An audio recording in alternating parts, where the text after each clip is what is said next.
안녕하세요. 저는 60대 할머니입니다. 고민이 있을 때면 늘 다른 사람들의 사연을 들으며 위로받고는 했는데 평범한 줄만 알았던 제게도 믿을 수 없는 일이 일어나서 이렇게 글을 쓰게 되었어요. 저에게는 아들 하나와 며느리, 그리고 눈에 넣어도 아프지 않을 금쪽 같은 손주가 있어요. 아니, 정확하게는 있었다고 해야 할까요?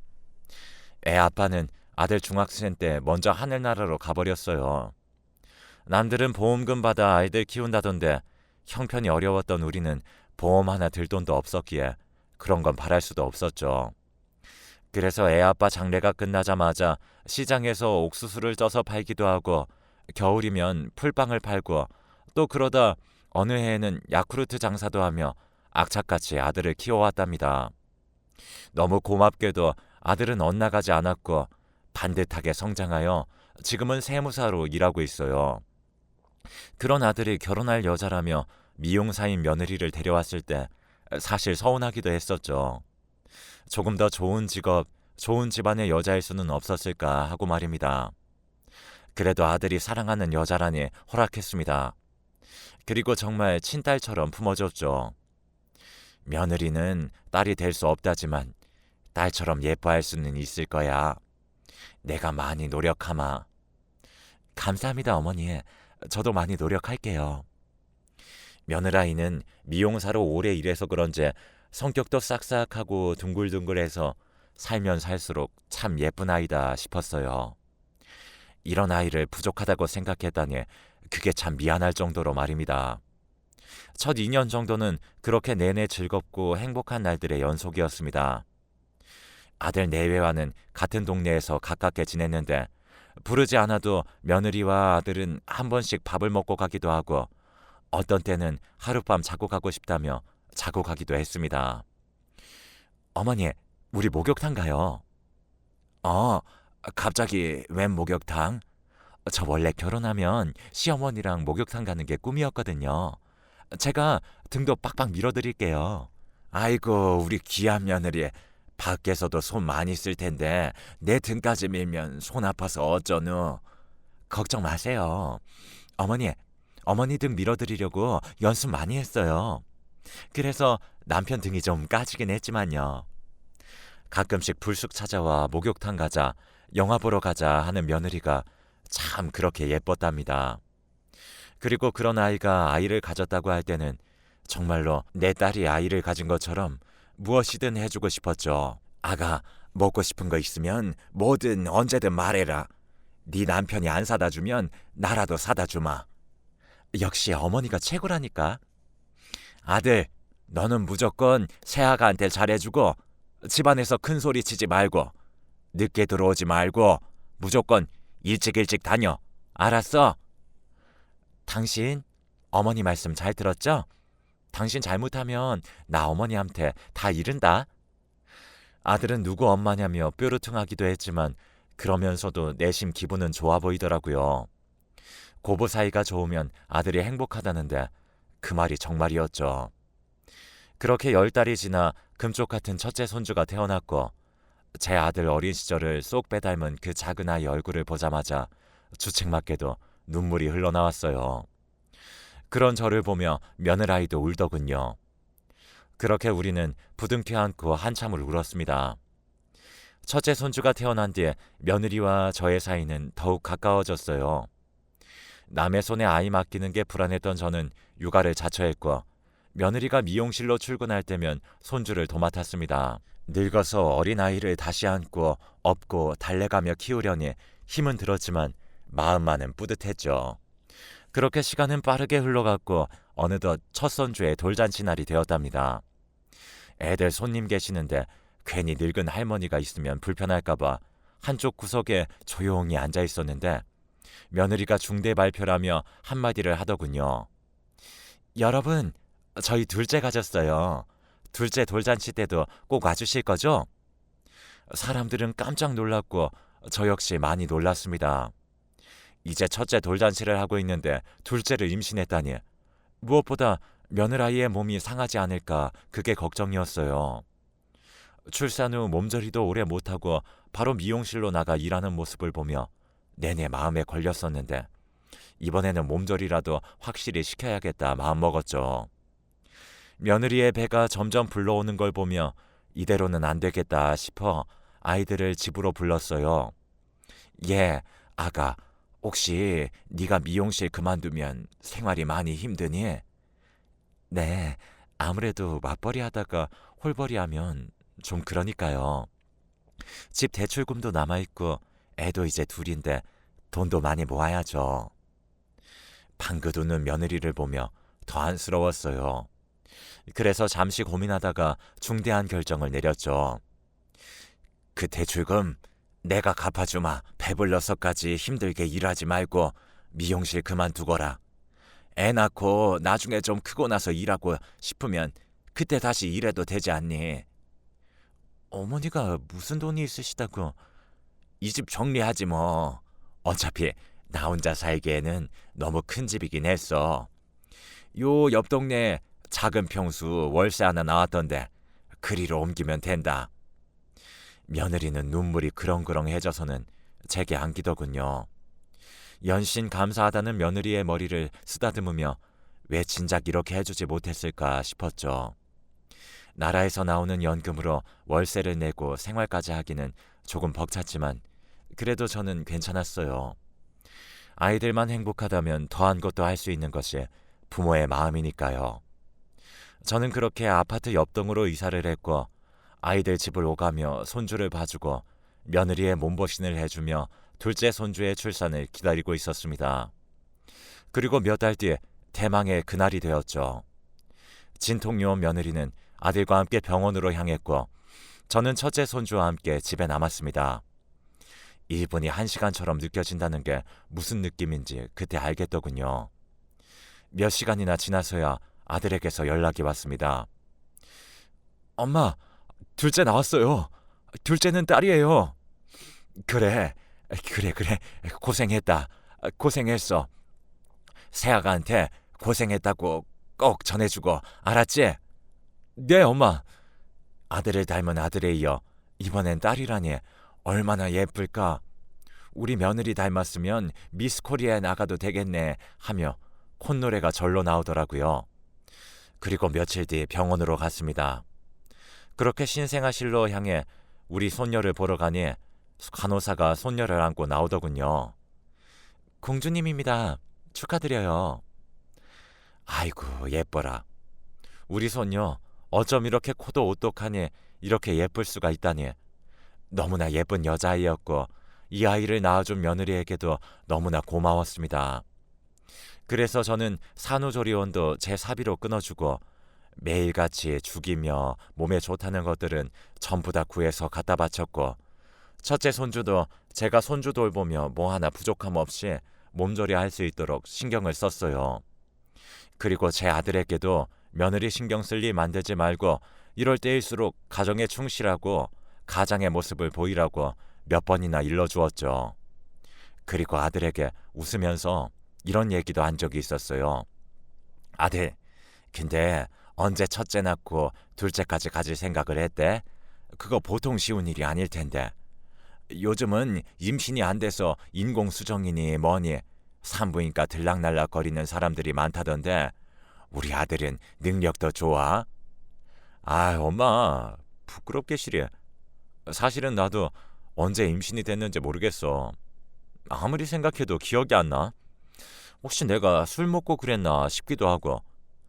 하지만 그게 뭐가 그렇게 중요하겠어.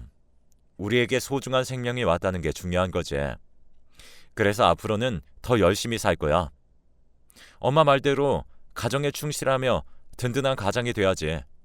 지켜봐 엄마. 아들은 그렇게 말하며 본인도 언제 둘째가 생긴지 모르지만 새 생명이 와준 것은 축복이라고 했습니다. 저도 그때는 그런 아들의 모습을 보며 어미로서 너무 대견스러웠고 앞으로 우리 아들의 가정에 행복과 축복만이 있을 줄만 알았습니다. 하지만 얼마 후 둘째 정체가 밝혀진 순간부터 비극이 오고야 말았죠. 며느리와 손녀가 태어난 뒤 더 성심성의껏 보살폈어요. 첫째 때 못해준 산후조리도 더 열심히 해줬고 둘째 손녀도 자꾸 볼수록 예뻤고요. 한 번이라도 더 안아주게 되더라고요. 그런 저를 보며 며느리는 친엄마도 이렇게는 못해줄 거라며 눈물을 흘리곤 했어요. 시엄마라 불편하면 어쩌나 걱정했는데 편하게 생각해주니 참 다행이다 싶었답니다. 그런데 시간이 갈수록 조금 이상한 모습들이 제 눈에 띄기 시작했어요. 며느리가 자꾸 둘째만 유독 챙기는 것 같은 거예요. 첫째 손주는 기저귀가 묵직해져서 돌아다니는데 눈길도 주지 않고, 둘째는 기저귀 때문에 발진 생길까, 혹시 뭐 불편하진 않을까, 정말 시도 때도 없이 기저귀를 열어보고 분유도 최고급으로만 먹여가며 키우더군요. 딸이라서 그런가 보다 싶으면서도 아들을 쏙 빼닮은 첫째 손주를 차별하는 것 같아 내심 서운하기도 했지만, 그래도 애가 얼마나 이쁘면 저럴까 하고 이해하고 넘어가기로 했어요. 그런데 날이 갈수록 며느리의 편애는 점점 더 심해져 갔습니다. 아들이라는 이유로 첫째는 방치해놓고 둘째 손녀만 금이야 오기야 하더군요. 놀이터에 애들을 데리고 가도 첫째는 넘어지든 말든 신경도 안 쓰는데, 둘째는 넘어질까봐 쫓아다니면서 잡아주고 넘어지면 바로 일으켜 세워 안아주더군요. 그런 모습을 보며 저는 첫째 손주가 왠지 안쓰러워 더 챙겨주곤 했는데, 그러다 보니 자연스레 첫째는 저에게, 둘째는 며느리에게 정을 붙이며 편을 가르듯 갈라졌습니다. 이건 아니다 싶어 하루는 며느리를 불러다 놓고 이야기했죠. 얘, 딸이라 더 예쁜 건 알겠는데 둘째만 너무 편애하는 거 아니니? 네? 어머니, 무슨 말씀이세요? 아니, 내가 지금까지 쭉 지켜봤는데 아무리 딸이라도 그렇지 좀 과한 것 같아서 말이다. 그렇게 키우면 애 버릇만 나빠져. 그리고 첫째 입장에선 얼마나 서운하겠니? 첫째도 네 자식인데 신경 좀 쓰도록 해. 아니 어머니, 아들이랑 딸이 같나요? 요즘 세상이 험해서 그래요. 아들이야 아무렇게 풀어놔도 잘 크지만 딸은 아니잖아요. 어머님이 딸을 안 키워보셔서 아마 그러실 거예요. 딸은 정말 내 분신 같고 더 끈끈하게 느껴지는 그런 게 있어요. 며느리 말에 더 이상 뭐라 답할 수가 없었어요. 딸을 안 키워봐서 모른다니 할 말이 없더군요. 우리 며느리가 이렇게 당돌한 아이였나 싶기도 하고 좀 서운하고 놀랐지만 그러려니 할 수밖에 없었어요. 며느리 말대로 제가 딸을 안 키워봐서 정말 모르는 걸 수도 있으니까 말이죠. 그런데 한 1년쯤 지나 사건이 터지고 말았어요. 애들 둘이 놀다가 유리병이 깨진 모양이었어요. 둘 다 유리병을 밟고 다친 상황이었는데 너무 놀라 어떻게 해야 하나 어버버 하는 제 옆에서 며느리는 둘째만 안아들고 병원으로 냅다 달리더군요. 저는 엉엉 울고 있는 처제를 안고 119를 타고 병원으로 향했죠. 병원에서는 다행히 둘째는 흉터가 남지 않을 거라고 안심하라는데 며느리는 계속 눈물만 흘리더라고요. 정작 첫째는 유리가 너무 깊이 박혀 마취를 하고 꺼내야 하는 상황이었는데도 말이에요. 며느리는 그런 첫째가 보이지도 않는 것 같았어요. 그런 첫째를 제가 안고 며느리를 보며 분명 뭔가가 있다는 생각이 들었습니다. 그리고 시간이 갈수록 둘째 손녀는 우리 아들과 닮은 구석이 하나도 없었습니다. 그래서 제 의구심은 점점 커져만 가는 상황이었어요. 그래서 저는 도저히 안 되겠다 싶어 아들을 따로 불러 얘기를 하게 되었죠. 아들, 이 엄마 말 잘 들어? 이 엄마는 아무리 생각해도 이상하다. 며느리가 첫째보다 유독 둘째만 더 챙기는 것도 이상하고 하루하루 지날수록 너를 둘째가 닮은 구석이 하나도 없어. 그러니 우리 요즘 그거 있지 않냐? 유전자 검사. 우리도 그거 한번 받아보자. 엄마, 아무리 그래도 그건 좀 괜히 죄 짓는 기분 같잖아. 그리고 엄마가 둘째 더 챙기는 게 뭐가 문제야. 첫째보다 한 살이라도 어리니 더 아껴주고 사랑을 주는 거지. 그러니 그런 의심하지 마. 야 이거사, 아직도 정신 못 차렸어? 이 애미가 언제 입 바른 소리 한 적이 있었니? 정신 차려 이거사. 나도 너처럼 제발 아니길 바래. 하지만 만약을 대비해서 검사해보자 이거지. 그러니 엄마가 다 알아보고 진행할 거니까 네 머리카락이랑 칫솔 같은 거 이 엄마한테 넘겨. 나도 둘째 것도 준비해서 같이 유전자 검사 기관에 의뢰할 거니까 그렇게 해. 저는 아들을 겨우 설득을 시켜 검사를 진행하기로 했습니다. 드라마처럼 하루 이틀 만에 검사 결과가 뚝딱 나오는 건 아니더라고요. 그 시간 동안 저는 하루하루 피가 마르는 시간들을 보냈죠. 그리고 둘째만 유독 챙기는 며느리를 볼 때마다 당장이라도 그 아이가 내 아들의 아이가 맞냐고 소리쳐 묻고 싶었지만 정말 피를 토하는 심정으로 참았어요. 그리고 어느 날 드디어 검사 결과가 도착했죠. 떨리는 마음으로 결과지를 열어본 저는 그 자리에 주저앉을 수밖에 없었습니다. 첫째 손주는 아들과 부자관계일 가능성이 99.9% 이상으로 친자관계 성립. 둘째 손주는 아들과 부녀관계 가능성에 불일치로 쓰여 있었어요. 정말 그 순간 제 눈을 의심했죠. 하지만 눈을 뜨고 다시 봐도 결과는 마찬가지였습니다. 결국 며느리가 바람을 피워 낳은 아이라는 이야기였어요. 당장이라도 애들 집을 찾아가 며느리 머리끄댕이라도 잡고 싶었지만 참았어요. 내 아들을 속인 죄, 나를 속인 죄, 그리고 우리 금쪽 같은 큰 손주를 차별한 죄까지 제대로 응징하고 싶었거든요. 어떻게 해야 가장 속 시원하게, 가장 잔인하게 응징할 수 있을까를 잠도 자지 못하고 몇 날 며칠 밤을 새며 고민했어요. 그리고 드디어 그 방법을 떠올렸고 실행에 옮기기 시작했습니다. 저는 우선 며느리에게 손녀와 함께 친정이라도 다녀오는 게 어떻겠냐고 권했습니다. 날씨도 점점 추워지는데 따뜻한데 친정 가서 좀 쉬고 오너라. 애 낳고 한 번도 안 가봤지? 가서 사부인께 안부도 전해드리고 한 며칠 쉬었다가 올라와. 네 남편하고 첫째는 내가 신경 써줄 테니까. 그리고 이거 100만 원이다.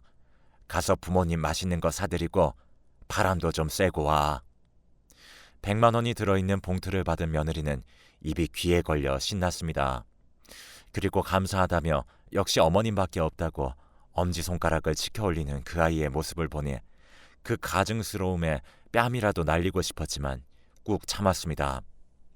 그리고 드디어 며느리가 둘째를 데리고 친정으로 떠나는 날, 저는 아들을 불러 모든 사실을 밝혔습니다.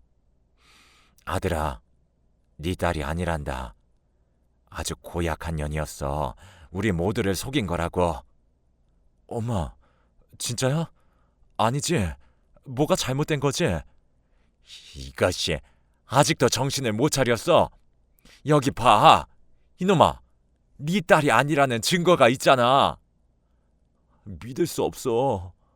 어떻게 가정 있는 여자가 어떻게... 아들은 그렇게 말하더니 한참을 저를 부여안고 오열을 하더군요. 당장 가서 며느리가 있는 처가에 가서 다 뒤집어 놓는다는 걸 겨우 말려서 진정을 시켰습니다. 내가 다 알아서 하마. 넌 네 애미가 어떻게 하는지 보고만 있어. 지금 세상이 어떤 세상인데 그렇게 무식하게 복수를 하려고 해. 그냥 차근차근 숨 막히게 조여주면 된다. 그러니 넌 경고망동하지 말고 그냥 이 애미 믿고 기다리고 있어. 저는 그렇게 강하게 아들에게 일러주고 복수를 해나가기로 했습니다. 저는 곧바로 부동산으로 향해 일단 아들 내외 집부터 내놨습니다. 명의는 다행히 아들 명의였기 때문에 처분이 쉬웠어요. 급한 대로 짐은 모두 빼서 이삿짐 센터 컨테이너 박스에 넣어 보관했고 아들은 당분간 저희 집에서 지내게 했습니다. 그리고 유전자 검사 결과지를 가지고 변호사를 찾아가 이혼 소송을 의뢰했습니다. 변호사 말로는 이 정도면 아주 유리하게 이혼을 빨리 끝낼 수 있다고 말을 해주더군요. 그렇게 숨가쁘게 일주일을 보내고 나니 며느리가 친정에서 돌아왔습니다. 며느리는 텅 비어있는 집에 들어갔다가 놀랐는지 저희 집으로 달려왔어요. 저와 아들이 며느리의 전화를 피했으니 저희 집까지 찾아온 거였죠. 인터폰으로 보이는 며느리 얼굴을 보니 정말 끔찍히도 보기 싫더군요. 어머니, 저희 집이 이상해요. 짐이 하나도 없어요. 어떻게 된 거예요? 그 사람 어디 갔어요? 그 사람은 누굴 말하는 거니? 내 아들을 말하는 거니? 아니면 네 애인을 말하는 거니? 그러자 며느리는 눈치는 빠른 건지 그때부터 흐느끼기 시작했어요. 평생 가는 비밀은 세상에 없다. 우리 속일 때는 들킬 것도 생각했어야지. 난 그래도 그동안 널 정말 딸처럼 생각했어. 늘 안쓰러웠고 그래서 무슨 잘못이든 품어주고 싶었지. 근데 이건 아니다. 내 아들을 기만하고 날 속인 죄는 용서할 수가 없어. 제게 어머님 잘못했다고 다 설명하겠다는 그 아이에게 더 이상 대꾸하지 않았습니다. 그랬더니 한참을 서 있다가 며느리는 어딘가로 가더군요. 그리고 얼마 뒤에 아들이 조퇴를 했는지 집으로 왔어요. 며느리를 데리고 말이죠. 집에 들어오자마자 며느리는 무릎을 꿇고 납작 엎드렸습니다. 어머니, 정말 죄송해요. 일부러 그러려고 그런 게 아니에요. 너무 외로워서 정말 잠깐 만났는데 정말 실수였어요. 이 아이 싫다고 하시면 고아원에 데려다 줘도 상관없어요. 정말이에요. 제발 한 번만 용서해 주세요. 아들은 그게 말이 되냐고 큰소리쳤고 저는 그런 아들을 말리고 한마디 했어요. 정말 참을 수가 없더군요. 아내로서 자격만 없는 줄 알았더니 엄마로서의 자격도 미달이구나. 그래도 네 배 아파서 낳은 자식을 어쩜 그렇게 쉽게 버린다는 소리를 하니? 너한테 정말 실망이다. 내가 너를 받아주는 일은 결코 없을 거고 우리 핏줄이 아니니 당연히 양육비도 없을 거다. 첫째를 우리가 키울 거니 오히려 네가 양육비를 지급해야겠지. 아마 소장은 네 친정으로 갔을 게다. 오늘 내일쯤이면 도착할 거라고 하던데. 며느리는 눈이 동그래져서는 안색이 창백해지더군요. 자기 아버지를 굉장히 무서워하는 아이였거든요. 아마 친정에서 모든 사실을 알게 된다면 친정에서도 외면당할 게 뻔했죠. 그리고 들어보니 둘째는 미용실 손님으로 남자와 딱 2번 데이트를 했다고 해요. 근데 딱 2번 만나고 헤어졌다고 했습니다. 그런데 그 2번 만나고 임신이 이렇게 쉽게 될지도 몰랐다고 했어요. 그리고 그때도 아들하고 관계를 가졌었는데 본인은 솔직히 누구 아인지 몰랐다고 하더군요. 하지만 낳고 보니 우리 아들 아이가 아니라는 걸 알 수 있었고 그때부터 둘째가 너무 불쌍해서 첫째보다 유독 더 챙겼다고 하더군요. 하지만 저와 아들은 절대 용서할 수 없었습니다. 우리 앞에 눈물을 보이며 한 번만 용서해달라는 며느리를 우리는 매몰차게 쫓아내버렸어요. 한 번 가정을 깨트린 여자는 언제라도 2번, 3번 깨트릴 수 있다는 생각을 저는 했고 지금 흐르는 눈물이 잠시 이 상황을 벗어나려는 악어의 눈물로밖에 보이지 않았거든요. 결국 그렇게 4개월 정도가 지나고 아들과 며느리는 깨끗이 이혼을 마무리 지을 수 있었습니다. 당연히 첫째 손주는 저희가 키우게 되었고 재산 분할도 거의 대부분 우리에게로 가지고 올 수 있었습니다. 당연한 결과였죠. 그리고 따로 위자료 지급하라는 판결도 받을 수 있었고요. 며느리와 바람을 핀 그 상간남에게도 위자료를 청구하고 싶었지만 며느리가 끝까지 입을 다무는 바람에 그 남자에게는 소송을 못한 게 아쉬움이 있었어요. 그래도 그 쓰레기 같은 며느리를 더 이상 내 며느리라고 불러도 되지 않아 얼마나 후련했는지 모릅니다. 그 일이 있은 후 저는 아들과 첫째 손주를 데리고 셋이 함께 살고 있어요. 세무사라는 탄탄한 직업이 있어서 그런지 아들에게는 꾸준히 선자리가 들어오는데 아들은 한사코 거부하고 있습니다. 아마 아직은 충격에서 헤어나오지 못했기 때문이겠죠. 그래도 열심히 살려고 나름 노력하는 모습을 보며 저도 마음 한 구석이 참 짠하더군요. 제 아들이 다시 행복해질 수 있는 날이 오겠죠. 제가 잘한 게 맞겠죠. 그리고 1년이 지난 지금 얼마나 건너 며느리의 소식도 듣게 되었어요.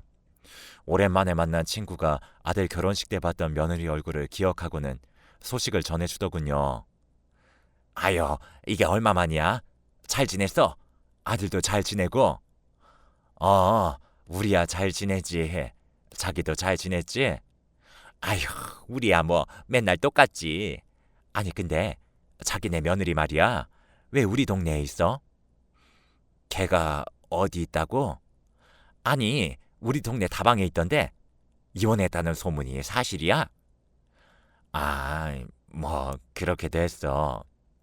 아휴, 잘했어. 결혼식 때 몰랐는데 이제 보니까 아주 사람 못 쓰겠더라. 맨날 사채업자들 찾아와서 일수 받아가고 못 받는 날이면 다방을 뒤집어 엎어놔서 사장이 아주 골칫거리라고 하던데. 그래? 뭐 그렇게 사는 줄은 몰랐네. 월세방 얻을 돈도 없어서 다방에서 먹고 자고 한다더라. 글쎄 처음엔 웬 조그마한 애 하나를 데리고 와서 일하더니 좀 지나니까 안 보이더라고. 소문으로는 그 조그마한 애를 고아원에 갖다 버렸다던데. 아니 무슨 애미가 지 자식을 버려? 금수만도 못한 여자 같으니라고. 결국 그렇게 되었나 보더라고요. 들어보니 이혼한 후 남자 하나를 잘못 만났다가 빚을 왕창 져서 도망자 신세로 지내다가 다방으로 들어갔다고 했습니다. 그래서 결국 다방에서 일하게 됐는데 일하면서 아이 키우기가 버거웠는지 결국 그 아이도 고아원에 버렸다고 했습니다. 자기 자식도 못 지키는 한심한 엄마가 되었던 거죠. 아휴, 그 아이가 무슨 죄가 있을까요? 부모 잘못 만난 죄밖에 없는 불쌍한 아이인데 너무나 안타까웠습니다. 이제 어딜 가든 누굴 만나든 자신의 꼬리표를 떼어놓을 수는 없을 겁니다. 자식을 버린 어미라는 꼬리표, 바람 피워 애 낳았다가 이혼당했다는 꼬리표, 아무리 숨긴다고 해도 숨겨지지 않겠죠. 손바닥으로 하늘을 가릴 수는 없는 노릇이니 말이에요. 정의는 죽었다고 말하는 사람들에게 정말 말해주고 싶어요. 우리가 살아가는 이 세상 아직 정의가 살아있다고요. 권선징악이 살아있는 세상이라고 말입니다. 자업자득이라는 말 다들 아시죠? 자신이 저지른 일에 과오가 자기 자신에게 돌아가는 것을 뜻하는 사자성어인데요. 며느리였던 그 아이는 과연 자신의 불행이 자업자득이라는 걸 깨닫고 있을지 문득 궁금해집니다. 남편에게도 친부모에게도 내연남에게도 모두 버림받은 그 아이의 삶은 앞으로 가시밭길의 연속일 거예요. 지금까지 긴 이야기를 들어주셔서 감사합니다. 이 자리를 빌려 아들에게 한마디만 전하고 싶어요. 아들아, 괜찮다. 다 괜찮아. 넌 모든 걸 잘 해냈고 앞으로도 잘 해낼 거니까 기운 내라. 지금은 잠시 바람에 흔들리는 것뿐이야. 바람이 멈추고 나면 너는 다시 예쁜 꽃을 피우며 행복하게 살아갈 수 있어. 이 엄마가 늘 네 뒤에서 응원하고 있다는 거 잊지 말아라.